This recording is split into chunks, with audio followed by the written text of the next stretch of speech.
Kaya itong title na siguro ng video vlog natin ngayon is God Will Provide.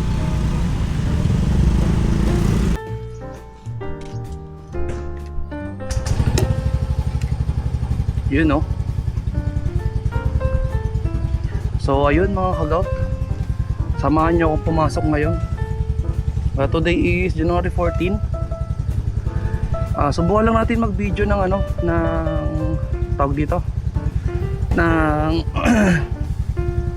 full video ng walang cut, tapos upload natin kaagad. Testing lang natin, ibang settings na naman tong camera to, sana naman malinaw na.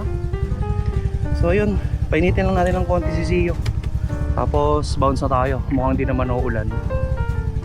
So ayun, Lord, gabayan niyo po ako sa pagpasok, sa pag-uwi. Maraming salamat po. Sana'y makauwi ng ligtas, sana'y makapasok ng ligtas at walang aberya. Maraming salamat po. In Jesus' name, amen. So yun, PMS ka na naman pala, no? Okay, bounce na tayo. So yun,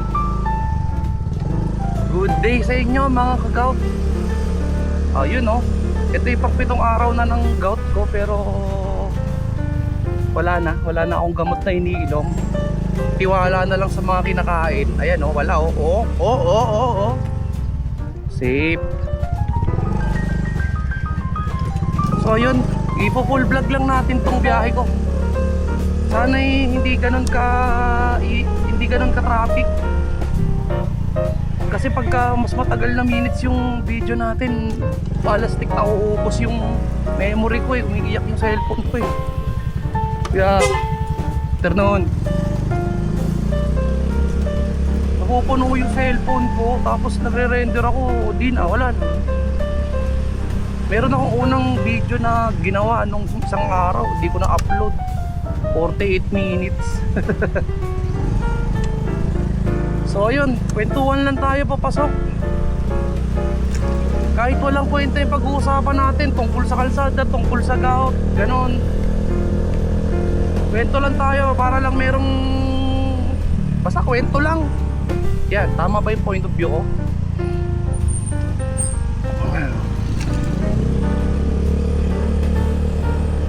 Naka-video naman, naka-on. So ayun, kwento ko lang sa inyo yung nangyari sa aking gout. Ano to eh, tawag dito, bata pa naman tayo. Pero may gout na tayo.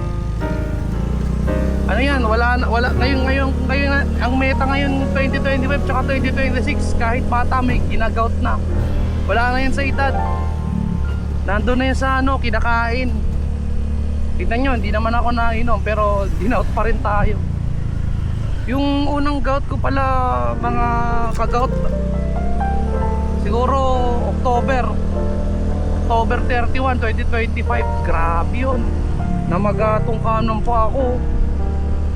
Gusto ko pumasok nun eh. Pala, shoutout pala kay Boss Bill sa TL naming, sobrang bait niyan. Huwag nyo ang abusuhin. Shoutout sa'yo Boss Bill. Shoutout din sa pagbisita sa live ko lagi sa TikTok. Power. Ay hindi pala power, Gouty. So ayun, nagka-gout nga tayo. Tapos pumunta na kami ng ospital, nagpa-check up ako. So ang borderline ng gout 3.5 to 8.5. Tapos ang value ng gout, ng uric acid ko ay 10. Solid ka nga ka-gout. Solid yun. 10. Tapos edi yan, ang dami kong ininom na gamot. Siyempre colchicine, lahat, pati painkiller. Nawala naman. Pero mula October, November, December, yung kanang pa ako, merong ganit. Yung isang daliri, hindi nawawala ang gout. Talagang masakit. Pero nakakalakad na ng mga sumunod na araw. And then yun, ito nga, dumaan ng Pasko. Bawas ang kain, Di naman ako nakakain ng madami nung Pasko, maliban sa spaghetti araw-araw. So ayun, inaraw-araw natin. Inaraw-araw natin ang kain ng spaghetti hanggang sa yan, yung anak ko no January 5. Ay, hindi pala 5, 3. January 3 na-confine sa hospital dahil sa pneumonia. Kinabukasan, ako naman ang nasa ER. May gout na naman. Inatake na naman tayo ng gout, pero sa kaliwang paa naman ngayon. Medyo solid tong pangalawang attack ng gout ko kasi sa joints na, hindi na sa daliri ng paa. Namimilipit ako sa sakit. Sabi nga ni Mrs. punta ka na ng ER. Madaling araw yon, Lunes. Punta ka na ng ER. Sabi ko, hindi kaya ko to. Tubig lang. Ihi ang ihi. Problema, hindi ako makapunta sa CR kasi nga hirap lumakad. So kinabukasan, Martes, yon. Sabi namin doon sa nurse, sabi ni Mrs. baba ka na sa nurse. Buwa silang wheelchair. Binaba nila ako sa emergency room. Ayun. Dala ako sa emergency room, di ako makalakad, kanan kaliwang paa. Tinuruan na nila ako tramadol, paracetamol within 30 minutes. Wala na ang sakit, pero may bukol pa ang paa. Pwede na akong tumakbo. So yun, another reseta, 7 days. At ngayon yung pagkatapos ng 7 days, dami kong gamot doon. Hindi ko alam yung mga pangalan, basta tatandaan ko colchicine. Tsaka yung 3 piraso, yung 3 piraso ay ano man tawag doon? 3 sunod na araw yon, 3 sunod na araw na painkiller. Solid talaga yon. Pag uminom ka noon, para ka ng pwede ka sumali ng fun run. 20 km fun run, pwede. Kaso 3 days lang. Tapos may 7 days akong iniinom, mas mababang dosage ata yun ng painkiller. And then colchicine 3 times a day, every 8 hours. Ayun, natapos naman na. So eat your on your own na nga. Ika nga. Eat on my own. Oh, pasensya na kayo sa pipe ko ha, medyo maingay. Pero mura lang to mga kagaw. 8K lang. Wala namang huli, basta mabait kayo. Joke lang. Wala namang huli to, pasok naman to sa DB meter. Op. Ingat, sirs. Yun. Pasok naman, medyo maingay lang. Binili ko to gawa ng yun nga, para maririnig naman tayo ng ng mga riders. Tsaka lalo yung jeep. Hindi ko naman nila lahat yung jeep, pero karamihan sa kanila. Ay naku po. Eto Max. Hindi ko nila lahat, pero alam mo na, pati busina, upgrade tayo busina, pati ilaw, yan. Safety natin yan sa gabi. Yan na lang laban natin kasi tignan mo naman yung e-bike natin, oh. Liit, di ba?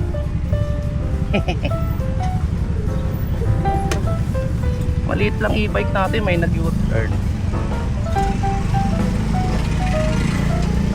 Ganda ng ni Kuya, no? Sandalan.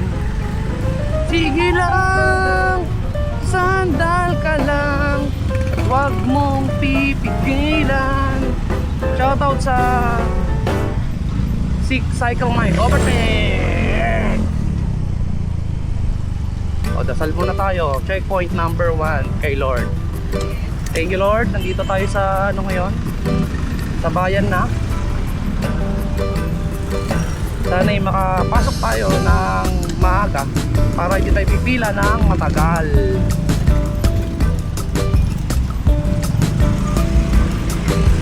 Ay!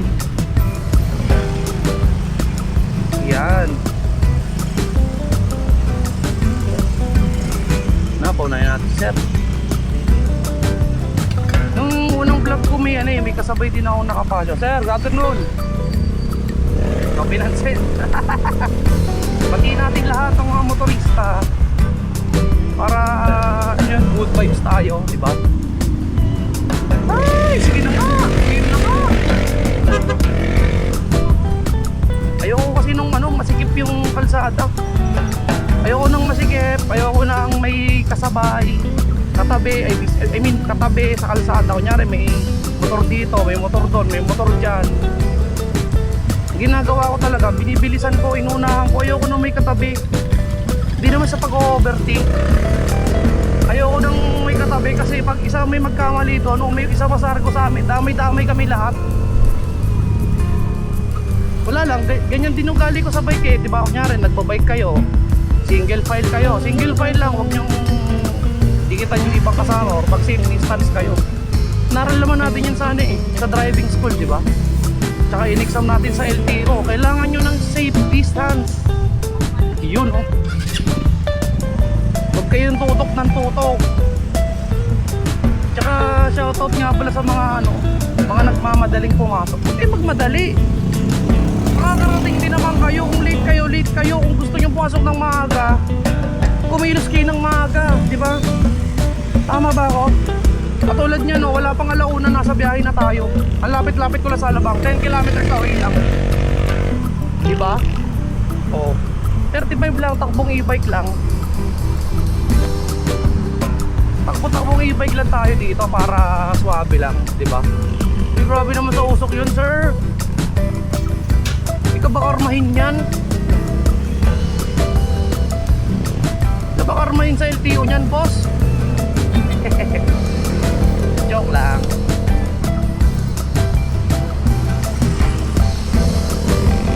You know, shout out kay sir, shout out.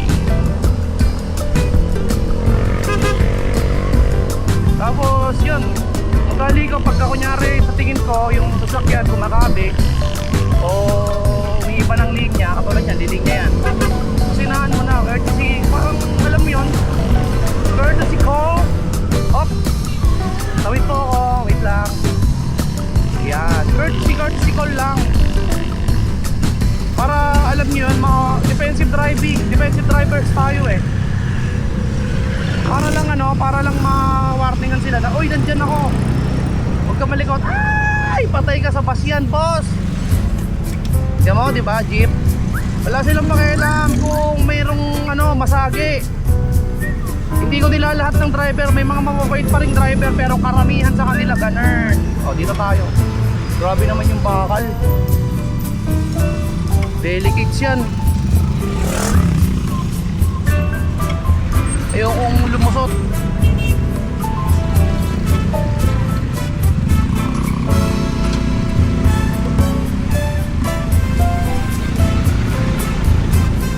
Mga ganon na jeep, di ba? Shoutout sa'yo, shoutout sa inyo kahit anong alam niyo yun, yung modernization. Awit sa inyo, Lodi. Hindi dapat yung sasakyan ang pinalitan. Ang papalitan yung driver modernization. Diba? O, signal tayo. Op, Nay, padaan mo na, Nay. Thank you very much. O, dasal, checkpoint number 2. Amen. Yun, ganun lang. Op, tatawid, wala. Yan pa pala, yung mga pedestrian na yan, pag may huminto ng sasakyan, huminto ka na rin, huwag nyo nang tulinan. Nakita nyo ba yung balita, yung may nasakasang bata, di ba? Parang hindi nag-aaral ng driving school yung mga driver eh, pero wala eh. Iba-iba naman tayo ng mindset eh. Kung balasupas ka sa kalsada, balang araw, kakarmahin ka din, di ba? Kung ikaw ay defensive driver, o di thank you very much. Dahil isa ka sa hindi etomak ng Pilipinas, di ba? Yan, takbong e-bike lang, 20-30 lang takbo ko mga idol. Mamaya magpo-40 naman ako. Magpo-40 ako pero, magpo-40 ako pero sa straight, saka maluwag yan, katulad niyan. Dito maluwag ka to. Eh di na ako ramatrat kaso ang dami sasakyan. Hindi tayo raratrat, ganito lang din. Diba? O e-bike, bawal na e-bike ka. Sige na nga, pwede na yan.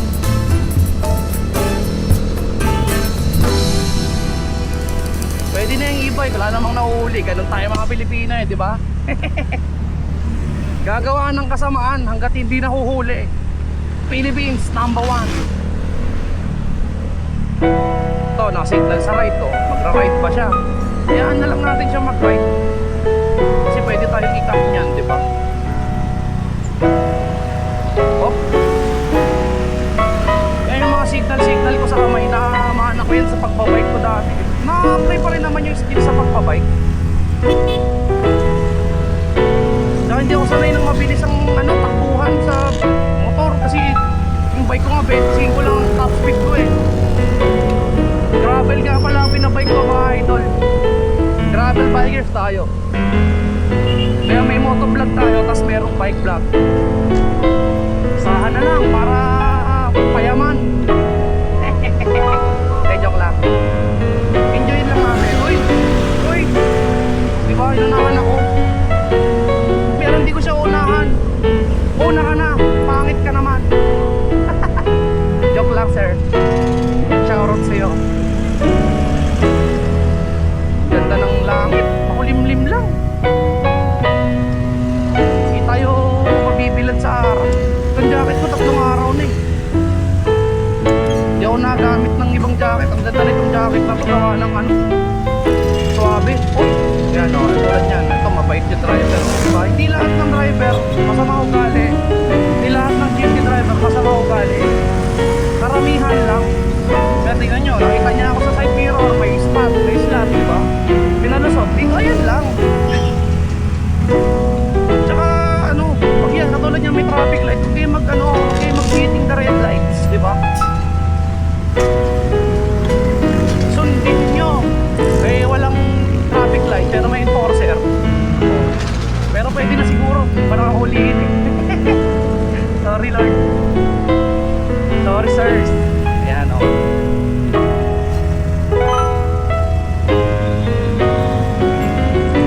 Ay! Ginawa! Una ka na! Una ka na, tanit ka naman!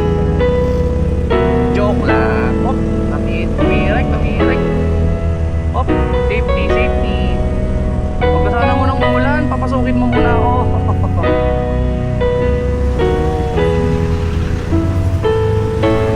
Comment naman kayo sa video natin kung natutuwa kayo sa pinagagawa ko. Kasi pag hindi natutuwa sa pinagagawa ko, titigilan ko na to. Ayoko na. Mag-cry na lang ako. So time check, 1:05 na. Sana'y wala pang pila ng parking dun sa office. Lagi ako magi, pero lagi din ako nalilit gawa ng yung parking.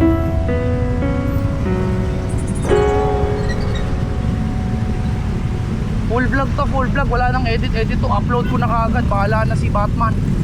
Wala nang edit to. Pag pangit yung quality, pangit talaga. Yun lang, pakaliwa lahat. Kinain ako sa kaliwa. Wait lang sir, ayaw ako padigbigyan ni sir. Yan, o diba, magtatango-tangulan tayo para para alam niyo yun. Thank you rin. Mag-thank you rin tayo minsan. Ito, checkpoint number 3, simbahan. Thank you. Amen. Ayun, yung mga ganun na yung magbibigay ng space yung motorista sa'yo or pinauna mo. Ano ba naman yung kakaway ka ng ganun, di ba? Isang pasasalamat yun, maiintindihan na niya yun, di ba? Nakaka-good vibes yung mga ganung bagay na simple gestures lang pero alam niyo yun, simple gestures lang pero na-appreciate natin. Ganun tayo Pilipino di ba? Pag napasalamatan tayo, proud tayo, matutuwa tayo, di ba? Tapos uulitin natin yung mga magagandang bagay na yun. Sa 4 wheels, tignan nyo yung mga Japanese, di ba? Pagka pinapalusot nyo sa Japan, nakapunta na ba kayong Japan? Ako nakapunta na pero hindi pa ako nakakita ng driver na nag-thank you eh. Pero hindi pa naman kasi ako naka-encounter ng pinalusot. Pero ang ginagawa ng mga Japanese, pagka lumulusot sila sa lane, tapos napagbigyan sila, pinipindot nila yung hazard parang ganito, 1, 2, 3, tatlong pitik lang. Ibig sabihin nun, thank you. Thank you. Pasasalamat nila yon. Tayo dito, pwede kang ito, katulad yan, nagmamotor tayo. May nagpalusot sa atin. Ayan o, signal na tayo. So, thank you, di ba? Oh, di ba? O, dito na lang tayo sa kanan. Kasi nandun yung MTMB, oh. Dito pala mga kagaw, pagka nag-counterflow ka, pag nakita ka ng enforcer, sinasabi ko sa'yo, okay ata yun. 5K, counterflow. Ang katinon.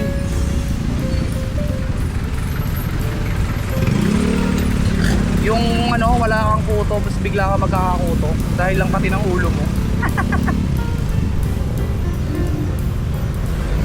Yan, ito yung struggle talaga pag tanghali. Itong area na to, traffic talaga to. Pero pag gabi ka pumapasok, kahit rumatrat ka, okay lang. Mukhang matagal tong video vlog natin. Paano ko kaya ito i-render?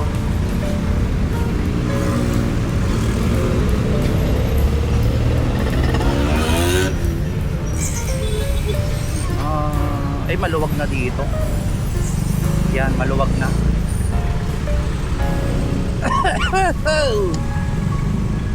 Shoutout. Shoutout sa oxygen na to. Joke lang. Napaliw eh, no? Ay! Yun lang. Thank you. Minsan ayokong tumaan dito sa kanan. Doon ako nadan sa gitna. Kaso problema kasi masasagi mo yung side mirror ng mga sasakyan eh. Kaya dito tayo. Dito na lang tayo.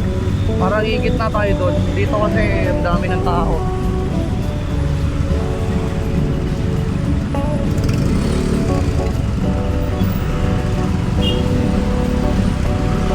Yan, dito na tayo sa side na to para ano, abang-abang na lang. Kasi luluwag na yan eh. Kakaliwa na yung iba eh.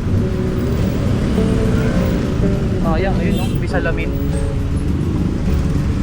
Gawain nyo ba ito? Gawain nyo ba yun mga kagaw? Pagka meron kayo nakitang salamin katulad nyan, tapos nakita nyo yung sarili sa salamin, bugin-bugi kayo sa sasakyan nyo.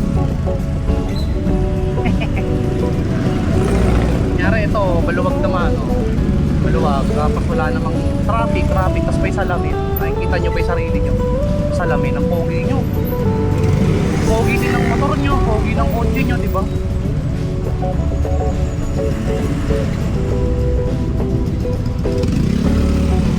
Ingat tayo palagi mga kagaw.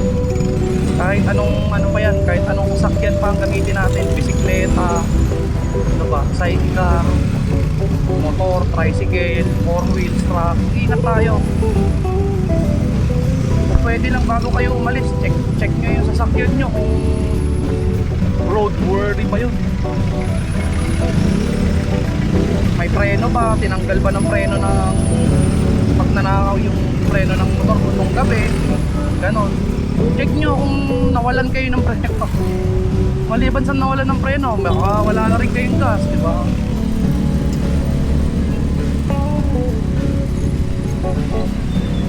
Bago kayo umalis, check nyo yung sarili nyo, check nyo yung sasakyan nyo para alam nyo, pare-parehas tayong safe sa kalsada. Hindi yung ano, hindi yung doon, i-check nyo lang habang tumatakbo. Tapos, yan, tulad yan, yung mga truck, aksidente, nawalan ng preno, laging ganun ang kwento eh. Nawalan ng preno, may namatay, may nawala, diba? Safety first muna bago kayo bumiyahe, diba? Ako nga, bago ako umalis ng parking, tinitignan ko lahat eh. Kung may gas-gas yung motor, may gas-gas yung sasakyan, kung flat ang gulo, kung may gasolina ba, ganyan. Yan, tapos syempre huwag yung kakalimutan gumamit ng signal light.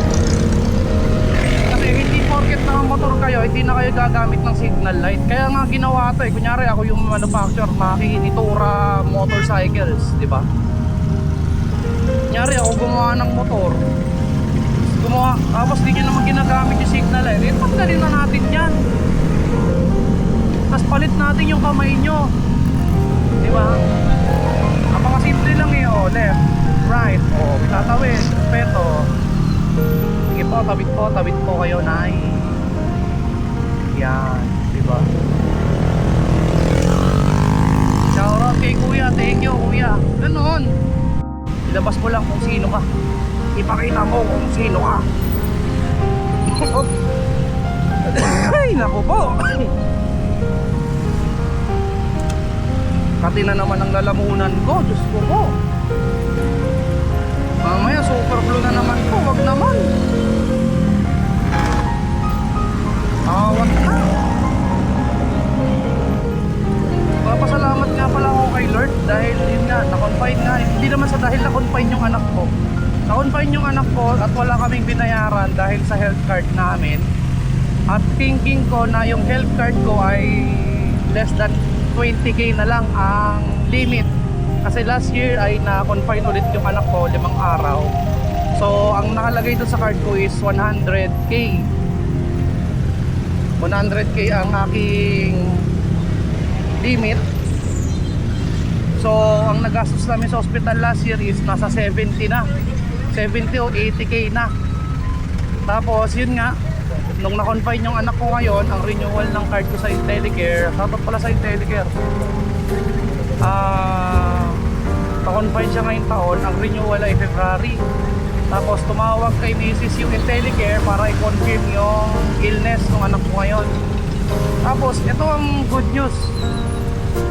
Totoo pala talaga yung ano, no? Favorite ko kasing word talaga yung ano eh, yung kahit sa office, kahit kilala ko ng mga katrabaho ko na pag walang-wala na ako, sabihin ko, God will provide. Tapos maya-maya may pagkain, may pakain, may pakape, yung libreng ganon, eh di God will provide nga. Wala akong nagastos, nakakain ako ganon. So parang na-apply ulit ngayon 2026 yung God will provide. Kasi akala ko talaga iuutang ko na naman yung ano eh, pang hospital bills namin eh.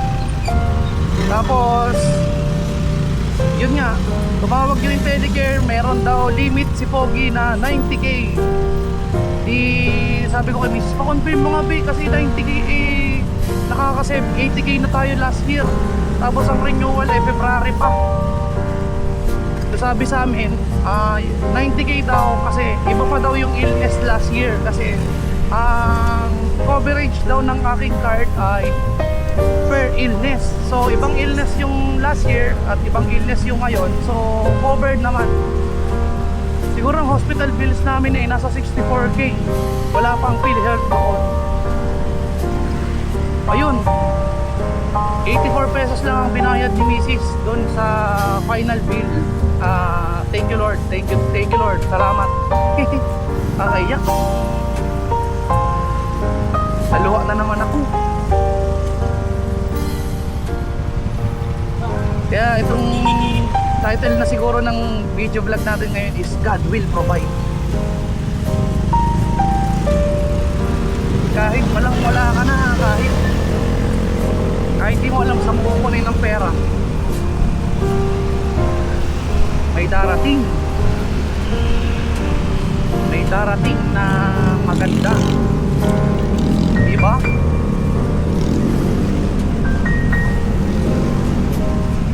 Nakakaiyak, nakakatuwa kasi ayun, di man ako nakabayad ng mga loans natin ngayong taon. Bayad, ano pa din, may utang pa din, di ako naka 100%. Pero alam niyo yun, yung biglaang sakit ng anak ko, wala na akong mahugot sa bulsa, eh nasagot pa, di ba? Yung gamot sa labas ng ospital, eh kaya na yon, magagawa na natin ng paraan yun. Pero yung 64k na nasa hospital bill, hindi ko kaya yun. Hindi natin kaya yun. Kahit magdano ako, kahit magtrabaho ako ng 24 hours, hindi ko mababayaran agad-agad yun ng ganon kabilis. na nagpapasalamat pa rin ako kay Lord. Hindi pala pa rin, lagi ako nagpapasalamat kasi totoo yung word na God will provide. Nakaiyak. Oh, lusot tayo, lusot. Tingnan lang. Ay! Ay, ang daming nagmumotor ngayon. Yun, ganun lang. Ganun lang ang buhay. Salamat at naibahagi natin sa inyo dito sa pangalawang vlog natin. Di ko na i-edit to ha. Rotoro. Hanggang dun sa may entrance ng parking namin. Tapos i-end ko na tong vlog natin. Ubo na naman tayo, Diyos mio.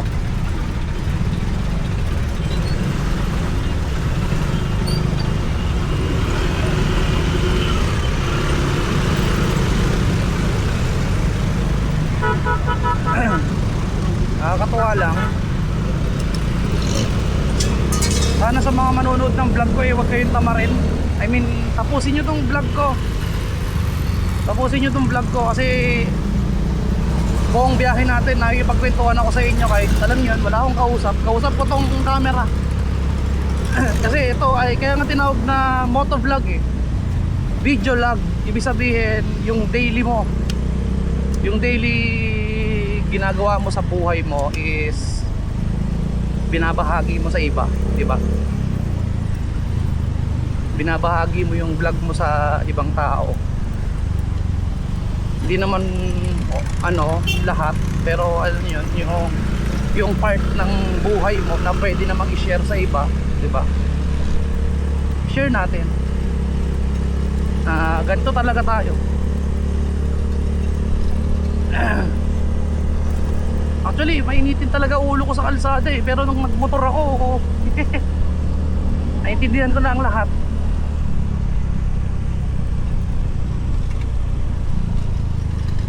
Medyo ang daming medyo maangas talaga sa kalsada, lalo ang four wheels. Pero kawawang motor. Kawawang motor. Sa checkpoint pa lang, laging motor ang pinapara. Baka naman shoutout pala sa mga government official sa inyo, mga boss, baka mga kagaut, baka pwede namang baka pwede namang wag lang motor, di ba? Four wheels. Langya mo yung itim na sasakyan eh. Yung hindi ko naman hindi ko naman pinipinpoint yung mga magaganda sasakyan. Pero alam niyo yun, checkpoint nyo rin. Baka kasi wala sa motor talaga ang problema. Sa four wheels. Wala pa. Pila na lang. Yan. So yun, ito na yung sinasabi ko. Ito na yung pila na sinasabi ko sa So dito ko na lang muna tatapusin yung vlog natin. Ikaw muna sir. Maraming salamat sa ay wala pala, wag na. Hindi pala siya pipila. Maraming salamat sa pagsama sa vlog natin. Dito ko na lang tatapusin yung vlog. So salamat. Yun, ano pa ba sasabihin ko? Outro na ako. Ayun, sabi nga ng doktor, tubig-tubig lang yan. So peace out.